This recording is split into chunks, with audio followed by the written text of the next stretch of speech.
বিসমিল্লাহির রহমানির রহিম। আজকের টপিকটা একটু আলাদা, আজকের টপিকটা টোটালি আলাদা।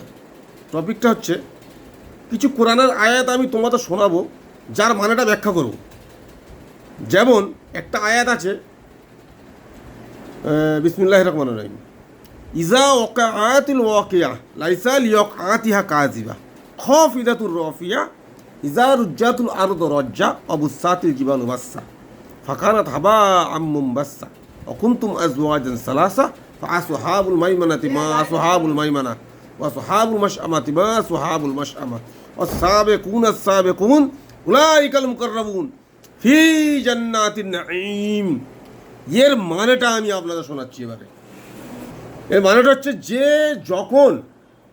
যখন এই ঘটনাটা ঘটবে, মানে যখন এই ঘটনাটা মানে কি, যখন পৃথিবীর শেষ, মানে যখন কিয়ামত, যখন প্রলয়, মহাপ্রলয় হবে, তখন দেখার মতো একটা দৃশ্য হবে, যে ঘটনাটা অস্বীকার কেউ করতে পারবে না, কেউ অস্বীকার করতে পারবে না।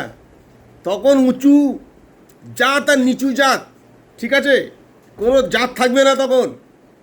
মানে আমি যে উঁচু, আমি পয়সাওয়ালা, আমি অমুক ব্রাহ্মণ, আমি অমুক মুফতি কারি, সেসব থাকবে না, ঠিক আছে। যখন পৃথিবী কাঁপবে না, তখন কোনো কথা চলবে না, সব দেখতে থাকবে কি অবস্থা হচ্ছে। এর মানেটা, এটা বিশাল একটা আয়াত, খুব সুন্দর আয়াত, ছোটো ছোটো করে শোনাবো আমি ভবিষ্যতে।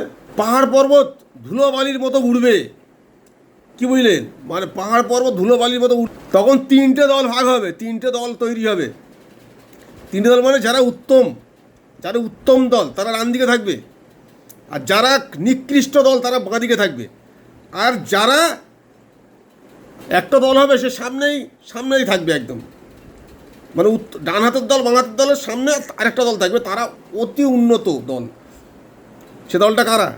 সে দলটা খুব ভালো দল, তারা জান্নাতবাসী হবে তারা। তো এটার মানে হচ্ছে, ব্যাখ্যা দেওয়ার মানেটা হচ্ছে যে আমি যে শুরু করলাম আজকে নতুন একটা টপিক নিয়ে, এই টপিকটা কন্টিনিউ চালাবো।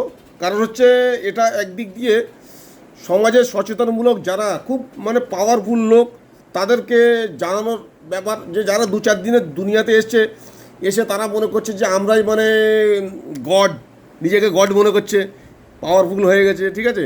তো এটা একটা কি বলতে পারেন, এটা সত্য ঘটনা, এটা কোরআনের আয়াত থেকে আমি বললাম, এটা আমার বানানো না, এটা কোরআনের আয়াত। এবারে এর বাংলা ব্যাখ্যাটা আপনাকে করলাম, তার সঙ্গে আপনারা বুঝতে হবে যে পাওয়ার বেশি দিন থাকে না, সব শেষ হয়ে যাবে। যখন পাহাড় না ধুলোবালির মতো উড়বে, তখন হাহাকার করবে, তখন নিজেকে বাঁচানোর চেষ্টা করে, কিন্তু কেউ পারবে না। ভালো লাগলে শেয়ার করবেন, পরের ভিডিও আবার অন্য আসবে।